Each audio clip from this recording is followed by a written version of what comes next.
Hi Aries, thanks for joining me. Still experimenting with light here I am, and still experimenting with backgrounds, but 3 card tarot for the sign of Aries. Let's have a look what is coming for the first week in June 2019.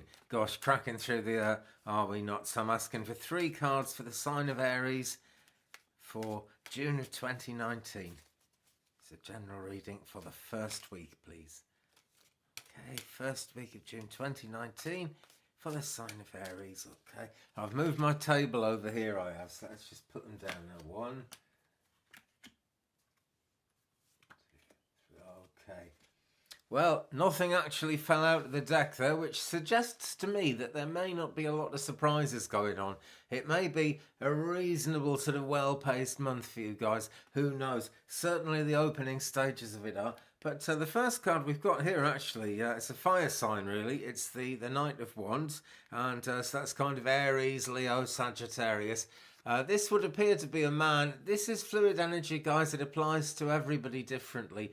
Depends who you are, where you are in your life, what kind of environment you're living in. All kinds of different things can influence this, okay? But this is a general reading, and somewhere out there is this either this man or the masculine side of energy, certainly, in the form of this lion-esque character here who's actually riding on horseback, and he's very intensely focused as the lion, in this case anyway. The Knight of Wands, just about the most focused of the wand cards, actually.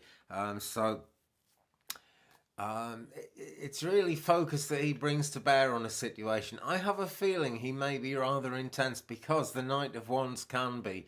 He is quite an intense character, actually, and so although he brings a lot of help and a lot of positive possibilities, he can be tricky. And again, depending on you and your situation, this character might be a bit like that. Might be a female. I'm not saying it's definitely a male. It's just the masculine side of the energy there.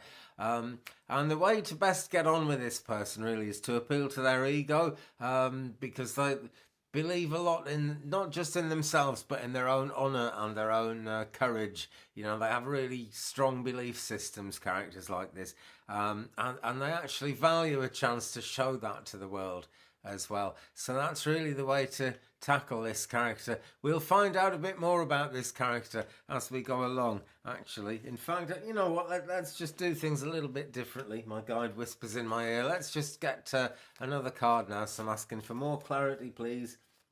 Tell me more about the Knight of Wands for Aries, first week of June 2019. Oh, there's 2 or 3 fell out there, so I'm going for the first one. Okay. Let's put that there, and it's the 4 of Swords. Now this is interesting because this one has a lot to do with letting go of focus. So perhaps you're going to be helping this Knight of Wands character just calm down a little bit, because I think he's going to have a heart attack the way he's going on. But this character in the 4 of Swords certainly isn't going to have a heart attack because he's got the common sense to take a rest. And taking a rest is very much what we might need to do. It's very much what we all need to do, certainly from time to time. And even when we feel we're getting enough sleep, sometimes life builds up its pressures. I mean, have you ever gone to sleep and just slept for a lot longer than you expected to? Happened to me on the weekend. I slept for about 15 hours or something like that. And I really had no intention of doing that. I don't usually sleep for more than about 6 hours, but somehow something had built up in me a need to take that rest.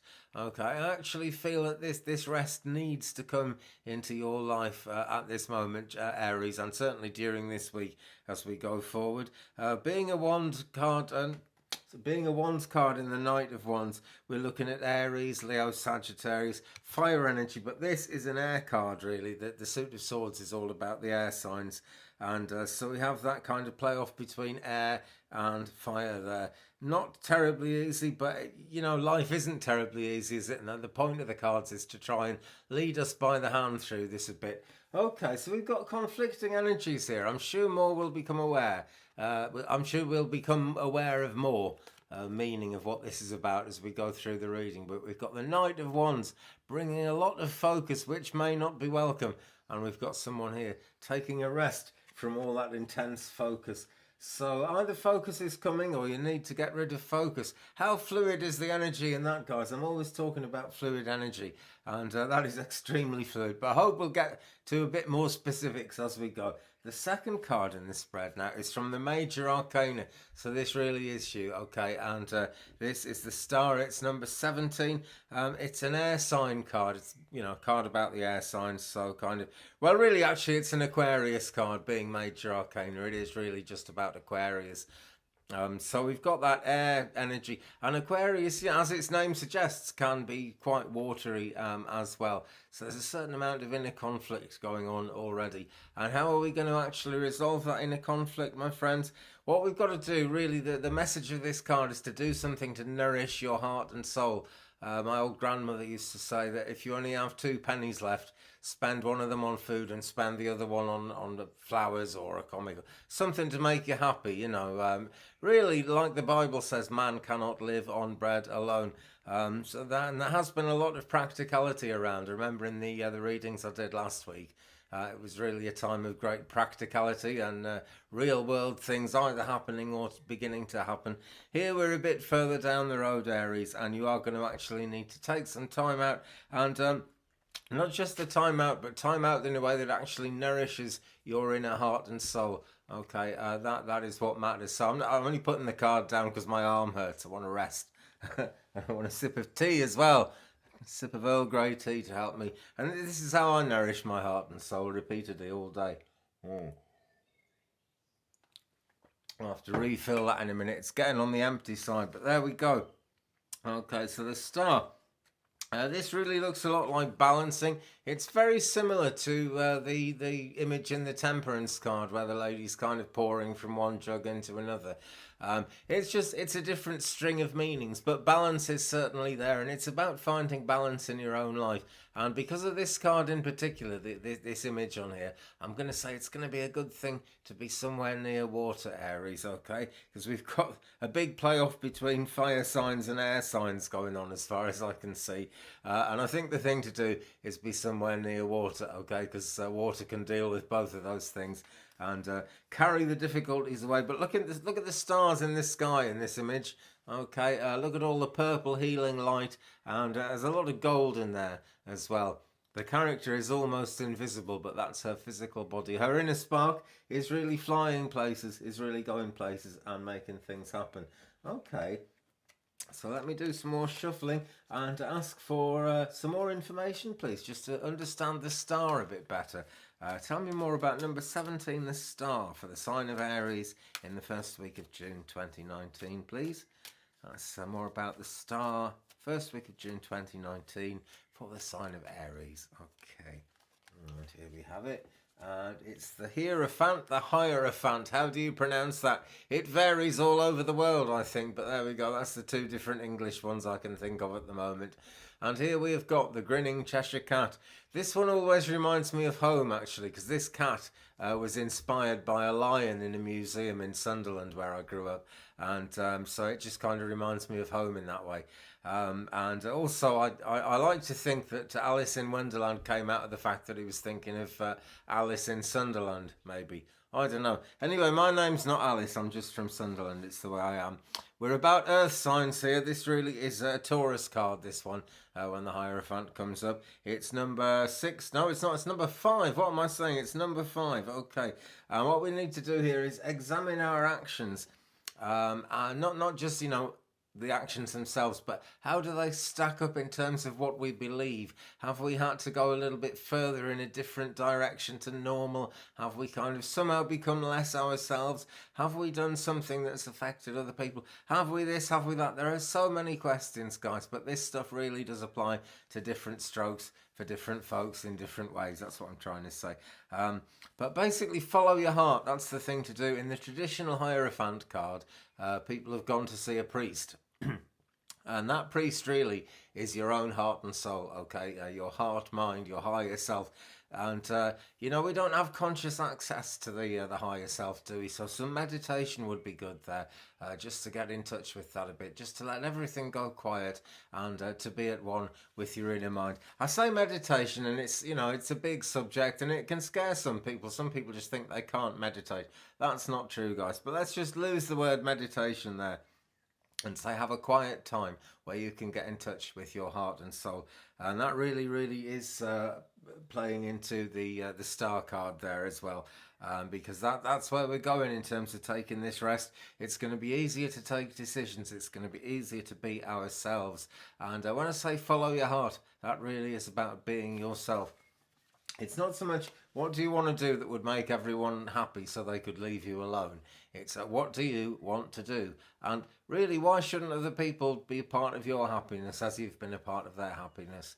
Really, very strongly worth thinking about, Aries. That one really is. Okay, so we will move on now to the last card of the spread of 3 here. Okay, and what we've got is the Ace of Swords. Very positive indeed. It's an air, it's the suit of air, really, the swords. So Gemini, Libra, Aquarius energy, something in that direction.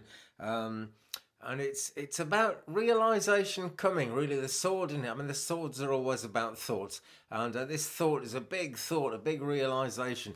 And there's a wand here as well, which shows greater illumination on it. Shows that it's a good realization you've come to, something really positive. But you've got to be willing, to allow that to change your thinking. If it's going to be, if it's really positive and you really like it, allow it to change your thinking. Otherwise, you simply won't get the benefit of that. Okay, ideas coming in, insights coming in that could change your life if you let it. Okay, so really talking about re-examining our beliefs here quite a lot. And I'm shuffling again. And can we have another card, please? Tell me a bit more about the Ace of Swords for the sign of Aries in June 2019, the first week. Okay, so more meaning for the Ace of Swords in the first week of June 2019 for the sign of Aries. And we've got the 9 of Swords. Right, oh, and gosh, right, and the 3 of Swords fell out at the same. Let's get it the right way around. The 3 of Swords fell out at the same time. 9 of Swords reversed, 3 of Swords the right way up. Busy thoughts. Lots of swords in the background of what's going on here, guys. So air signs, yeah. Gemini, Libra, Aquarius energy. That's what we're dealing with here. Now, this one kind of fell out a second later. So this is really the card, the significant card. And this is telling us about the Ace of Swords. That when it's the right way up, you see, it's a bit of a nightmare going on. And you need to do something to bring that nightmare to an end. When it's upside down like this, maybe less so, okay? Because we have been talking about taking the heat out of the focus on things, taking the intensity out of things. Maybe you need a rest without jumping up in the middle of the night to do something you forgot about. I see a lot of insomnia around this card, but at least it's upside down. Something positive in there, but maybe what we're kind of lying awake over at night is something along the lines of bereavement. Because the 3 of Swords here often comes up in situations of bereavement. Certainly, you know, something that's happened in the past, possibly in the recent past, possibly the very recent past, which is very, very difficult to get over. You know, when it's bereavement, it really is, you know, it can take years to get over a bereavement. Or, you know, I don't want to sound too pessimistic. Life goes on and people smile again a lot quicker than that. But it's a long process, you know, going through a bereavement. So is that what's keeping you awake at night, guys? If it isn't, what is keeping you awake at night? Because I want to say it's in the past, okay? And these dark skies, they happen all the time. But if we didn't have dark skies, we would not know what light is. Okay, Aries, thank you very much for watching indeed. Give me a thumbs up if you've enjoyed it. Subscribe, tap the bell for more notifications. Leave me a comment. We'll share the journey because I enjoy talking to you. Thanks again. Have a good one. Peace.